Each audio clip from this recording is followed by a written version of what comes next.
नमस्कार शिक्षणप्रेमी मित्रांनो, मी डॉक्टर रमेश चौधरी. शिक्षण सखा या यूट्यूब चॅनलवर आपल्या हार्दिक स्वागत. एक महत्त्वपूर्ण अपडेट आहे. CTET सप्टेंबर 2026 परीक्षेच्या बाबत आहे.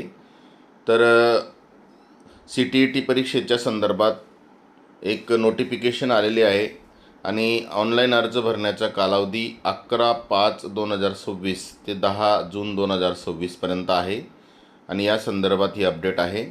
परीक्षेची डेट आहे 6 सप्टेंबर 2026 रविवार रोजी.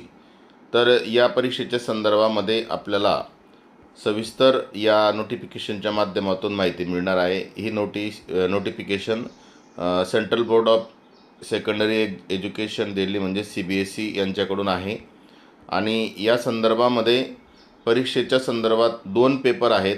आपल्या सर्वांना माहिती आहे की पेपर 1 आणि पेपर 2 असे असतात. पेपर 2 हा सकाळच्या सत्रामध्ये 9:30 ते 12च्या दरम्यान असेल आणि पेपर 1 हा दुपारच्या सत्रात किंवा सायंकाळच्या सत्रात 2:30 ते 5च्या दरम्यान असणार आहे. या संदर्भामध्ये परीक्षेच्या संदर्भामध्ये विद्यार्थ्यांना संधी मिळावी आणि भावी शिक्षकांना संधी मिळावी म्हणून CBSE वर्षातून 2दा CTET एक्झाम घेत असते. अतिशय महत्त्वपूर्ण अपडेट आहे. परीक्षेची डेट 6 सप्टेंबर 2026 असल्यामुळे अर्ज भरण्याला सुरुवात झालेली आहे. तर ज्या शिक्षकांना किंवा भावी शिक्षकांना अर्ज करायचे असतील ते या अर्ज प्रक्रियेत सहभागी होऊ शकतात. इम्पॉर्टंट डेट्समध्ये खास करून 11/5/2026 म्हणजेच कालपासून तर या अर्ज भरायला सुरुवात झालेली आहे आणि 10 जूनपर्यंत अर्ज करता येणार आहेत, परंतु लवकरात लवकर अर्ज करणं अपेक्षित आहे. यासाठी काही महत्त्वपूर्ण गोष्टी आवश्यक आहेत त्या याच्यात दिलेल्या आहेत की ज्याच्यात कोण सहभागी होऊ शकतं, त्याच्यासाठी आवश्यक असणारे कागदपत्र किंवा माहिती ही सुद्धा याच्यात दिलेली आहे. रजिस्ट्रेशन प्रोसेस कशी असावी ते सुद्धा दिलेलं आहे. याच्यामध्ये खास करून जे आपल्याला आवश्यक आहे ते डॉक्युमेंट्समध्ये फोटो आपला असेल, सिग्नेचर असेल, त्यानंतर आपल्याला काही परीक्षेची जी फी आहे अर्ज करण्याची तीसुद्धा या ठिकाणी ऑनलाईन नेट बँकिंग किंवा क्रेडिट कार्ड किंवा अन्य कार्डाच्याद्वारे भरता येणार आहे. आपला स्कॅन फोटोसुद्धा तिथे आवश्यक आहे. ऑनलाईन अर्ज करतानाची सर्व सविस्तर माहिती यात दिलेली आहे. फीच्या बाबतीमध्ये म्हटलं तर जनरल आणि OBC नॉन क्रिमिलियरसाठी पेपर 1 जर आपल्याला द्यायचा असेल कोणताही तर 1,000 रुपये आहे आणि दोन्ही पेपर जर आपल्याला भरायचे असेल तर 1,200 रुपये आहेत.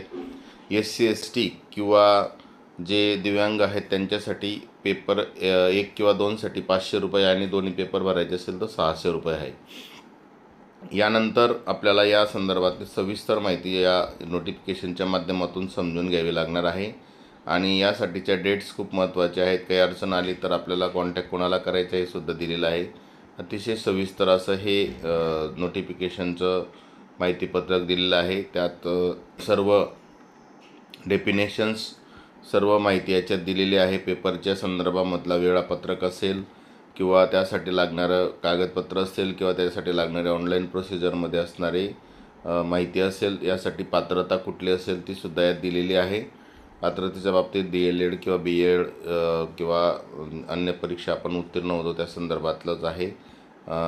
नंतर स्ट्रक्चर अँड कंटेंट ऑफ CTETचा जो सिलेबस आहे तो सुद्धा यात दिलेला आहे. पेपर 1साठी कुठला सिलेबस असेल, 2साठी कोणता सिलेबस असेल, किती वेळ असेल, नंतर त्याचे जे आपले लँग्वेज आहेत माध्यम कोणकोणत्या लँग्वेज किंवा कोणत्या लँग्वेज आपण सिलेक्ट करायचे आहेत ते सुद्धा या ठिकाणी चार्ट दिलेला आहे. अतिशय व्यवस्थितरित्या हे असं सविस्तर वेळापत्रक आणि संपूर्ण माहितीपत्रक आहे.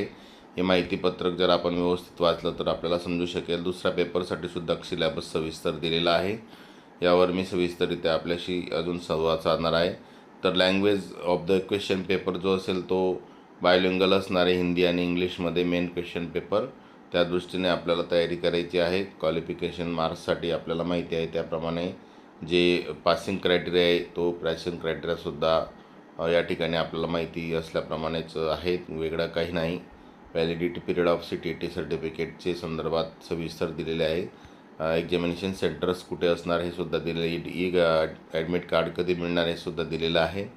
आणि नंतर या ठिकाणी सर्व सविस्तर माहिती देत असतानाच आपला रिझल्ट्स असेल किंवा या संदर्भातले काही लीगल प्रोसिजर असतील ते सुद्धा दिलेलं आहे. क्वेश्चन पेपरचं सविस्तर फॉर्मॅटसुद्धा या ठिकाणी दिलेला आहे.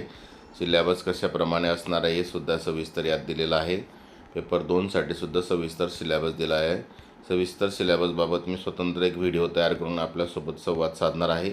मागील परीक्षेच्या दृष्टीने जर विचार केला आपण जानेवारी फेब्रुवारीमधल्या, तर अतिशय चांगला रिझल्ट्स या परीक्षेच्या माध्यमातून महाराष्ट्रातील शिक्षकांना मिळालेला आहे. आणि जास्तीत जास्त रिझल्ट्स मिळाला असल्यामुळे जे शिक्षक अजूनही उत्तीर्ण झाले नसतील त्यांनी या परीक्षेचा अर्ज करणं अपेक्षित आहे. आपण अर्ज केला नसेल तर तात्काळ आपण अर्ज करा आणि या सविस्तर माहितीपत्रकाच्या आधारे आपला फॉर्म भरा. आपण निश्चितच उत्तीर्ण व्हाल यासाठी आपल्याला मी स्ट्रॅटेजीसुद्धा आपल्याला देणार आहे, कशाप्रकारे आपल्याला फॉर्म भरायचा आहे किंवा कशाप्रकारे आपल्याला उत्तीर्ण होता येईल यासाठी सविस्तर सूचना मी आपल्याला एका व्हिडिओच्या माध्यमातून देणार आहे. आपण आतापर्यंत व्हिडिओ पाहिला असेल तर लाईक करा, कमेंट करा आणि चॅनलला सबस्क्राईब करा. आणि आता आपल्या परीक्षेच्याच दृष्टीने तयारीला लागा. आपल्या सर्वांना मनापासून शुभेच्छा. धन्यवाद.